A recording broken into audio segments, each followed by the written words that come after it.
Hi, I'm Mark Ongley. I'm pastor of Ashes to Life in Beaver Falls, Pennsylvania. I've been a pastor for 25 years, and back in 2006, I was pastoring churches in Somerset County, 2 rural churches. And at that time, your pastor, Steve Cordell, was coaching me through the process of starting cell groups in that church. After we'd been working together for about a year, Steve approached me and mentioned that one of your own, Brian Kennard, had gotten into trouble with an addictive behavior. I'm Brian Kennard. I'm the worship leader here at Ashes to Life.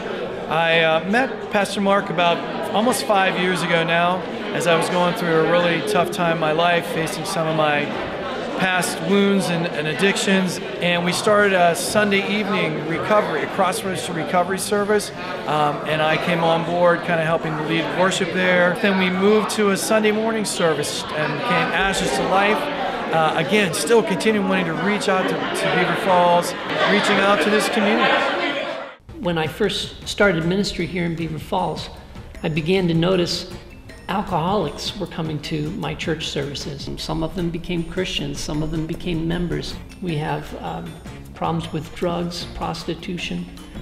What we're trying to do is to say that everybody has recovery issues. It may not be substance abuse, it may be control issues, anger issues, might be people pleasing or workaholism. One of my congregations began to struggle with how to do ministry in the city. The name of that church was Otterbein United Methodist Church. Their church building 3 years ago had burned to the ground. They were worshiping with one of my other congregations. They began attending the recovery worship service.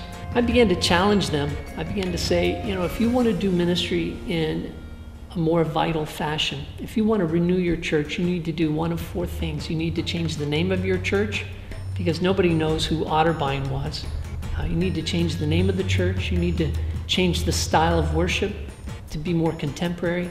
Change the focus of your church, because they were rather inwardly focused. You need to change how you do ministry. Instead of doing ministry by programs, to learn to do ministry by cells. And to my surprise, they voted unanimously to do all 4 of those things. They came up with the name Ashes to Life, not only reflecting the fact that their church burned to the ground and they were becoming a new church, but also to reflect the kind of ministry that they want to have, to help people whose lives have been burned by addiction and other issues, to help them rebuild their lives. Crossroads United Methodist Church, thank you so much for your influence on our church, Ashes to Life, here in Beaver Falls, Pennsylvania.